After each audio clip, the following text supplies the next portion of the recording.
Hello, this is D, and I'm back with another video, and Happy New Year. And we're starting off 2024 with a barrage of leaks on the PlayStation 5 Pro specs. Now, today I was looking over an article at tweakdown.com, and like usual, I'll leave a link in the description down below so you guys can check it out for yourself. Now, as I was going over this new information, it dawned on me what Sony is trying to do with the PlayStation 5 Pro. Now, before I was really disappointed that they are using a Zen 2 CPU with the PlayStation 5 Pro because I feel that that won't achieve 60 FPS on all games. However, I forgot that AMD actually has a secret weapon, so to speak, that will help the PlayStation 5 Pro achieve 60 FPS and beyond. So we'll get into that a little bit later on. First, I want to get into the leak. Now, like I said, this is coming from Tweaktown, and over on Twitter, or I should say X, they say that the PlayStation 4 Pro specs are corrected. The Viola SoC to have an RDNA 3 GPU with 60 CUs and 3,840 stream processors. That would basically make it the exact same GPU as a 7800 XT from AMD. Now that is a very capable GPU, and it's a current generation GPU, which would give the PlayStation 5 Pro so many more advantages over its predecessor, and I gotta say it, the Xbox Series X. Now this comes from Cheap Leaker at Insider Kepler, and he offers corrections and clarifications for the recent PlayStation 5 Pro specs leaks, and he says the GPU will have 60 CUs, not 56 CUs. So we're gonna go over to their site here, and we're just gonna get into the article. Now the article says, known insider Kepler issues correction on the recent PlayStation 5 Pro specs leaks. On Saturday, an anonymous poster on Reset Era posted a thorough spec sheet of Sony's rumored PlayStation 5 Pro on paper. The PS5 Pro, aka Project Trinity, looks like a significant upgrade over the existing PlayStation 5, offering a beefier RDNA 3 GPU with dedicated ray tracing hardware and implied 28 T-flops of single precision power. The PlayStation 5 Pro secret sauce is a new custom AMD chip called Viola, which leverages tech from both RDNA 3 and RDNA 4 architectures, and there are just a few problems with the numbers. Now, previously I did report on that. There was another leak, and I said in that leak that I just didn't believe that leak to be true, and it turned out to be correct because we have Kepler, which is a known leaker. All of his information has been accurate. I would say all the information that he released before, the consoles came out, with the Switch, with AMD hardware before it launched, it's always accurate. So he is a trusted source, and you'll hear other outlets such as like Digital Foundry mentioning him. So he is definitely a credible source.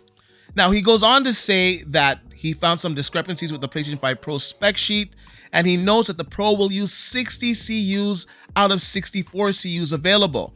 Now, the reason why they're going to use 60 out of 64, they use it for redundancy. So if they have a bad die that say a couple of CUs aren't working, they can still get 60 out of it. They don't have to throw it out. So this is a better cost saving measure to use 60 of the 64 CUs that are available. Now, it was reported that it's going to be 56 CUs, and we're finding out now that is not going to be the case. Now, this article goes on to confirm that it will be the same as the 7800 XT graphics card, which is a stark contrast from the 3,484 stream processors from the first report. So like I said, the first report was not correct. This does seem to be accurate because I trust Kepler's word. Now, in the initial leak, there was something about some AI architecture that was going to be on Viola, and apparently that is not going to be the case. The article goes on to say that the current PlayStation 5 does have machine learning capabilities, and developers have already used PlayStation 5's machine learning for projects like Spider-Man Miles Morales. Now, this is news to me. I didn't even know that the PlayStation was doing machine learning, and I have to look more into that. But Miles Morales was a great looking game, so I'm just going to take the article's word for it, but I will look into it. Now, the article goes on to say that that error that it's going to have AMD's AI jeopardize the veracity of the spec leak. However, Kepler admits that they are unsure about the exact node that Project Trinity will use. There's some reports that say 5 nanometer. There's other reports that say 4 nanometers. So I guess we're going to find out, as this is supposed to launch later this year. Now, Video Cards has actually updated their spec sheet with the PlayStation 5 Pro specs. So as it stands right now, the SoC's name is Viola. The CPU is an 8-core AMD Zen 2 clocked at 4.4 gigahertz. Now, it's a bit of an increase over the original CPU in the PlayStation, but it's still using Zen 2. So I'm really hoping that there's going to be some really good customization there, that they get more performance out of this CPU, because as it stands right here, and I'm looking that it's a Zen 2 CPU clocked at 4.4 gigahertz, it's not going to take every game over 60 FPS or up to 60 FPS. Now, some games that are at 30 right now, with this specs, they maybe get to 40, 45. Some games that are running at like 40, 45, they'll probably get to 60 with this increase in CPU clock speeds. However, it's just not going to be 60 FPS across the board.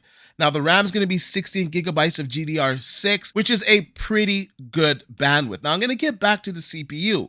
Now, as I was going over this information, it dawned on me that this PlayStation 5 Pro is going to have an RDNA 3 GPU inside of it. So that means that frame generation will be available. Now, I know that frame generation best works when a game is running at 60 FPS, but in this case, I do believe if a game is running at 45, 50 FPS, frame generation would work pretty good. Now, you might have a little bit more hit and latency, but they can kind of tweak it. It's a console. The developers can go in there and try to get the latency down as much as possible. My point is, I do believe that with frame generation on the PlayStation 5 Pro, you'd be able to get 60 FPS and above. And I know that AMD is starting to roll this out to more games, and I think that this is the way they're probably going to go on console. Now, on PC, like I said, they want it to be running at 60 FPS.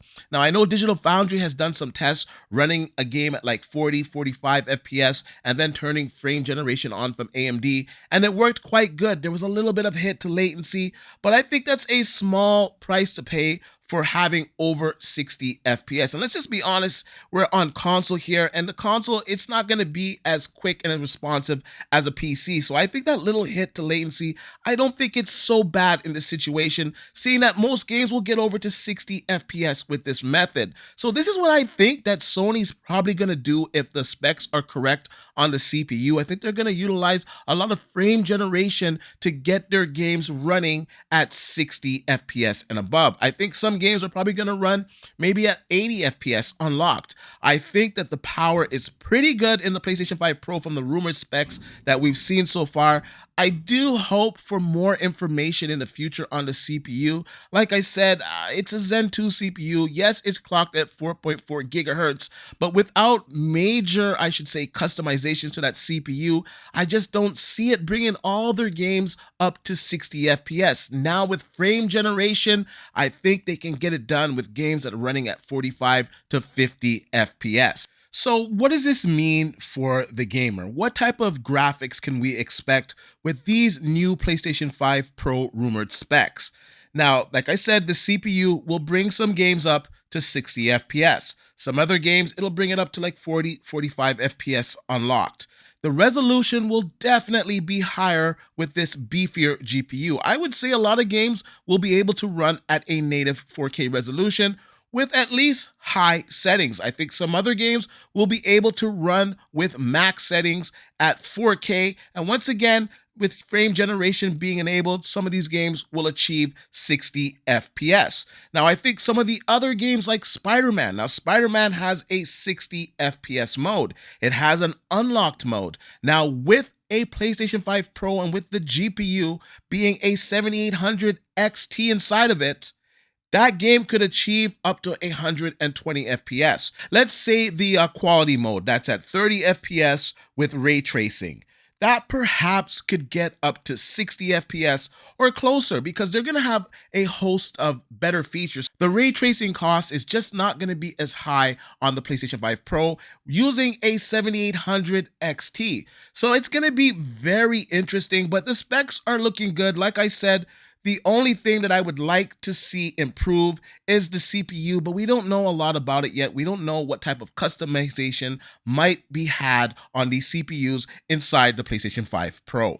Anyways, I want to know what you guys think about all this. Do you think this is all nonsense? Do you think that the PlayStation 5 Pro is just a myth and it's not coming out this year? Or do you think that this is a credible leak? Now, like I said before, Kepler is a credible leaker.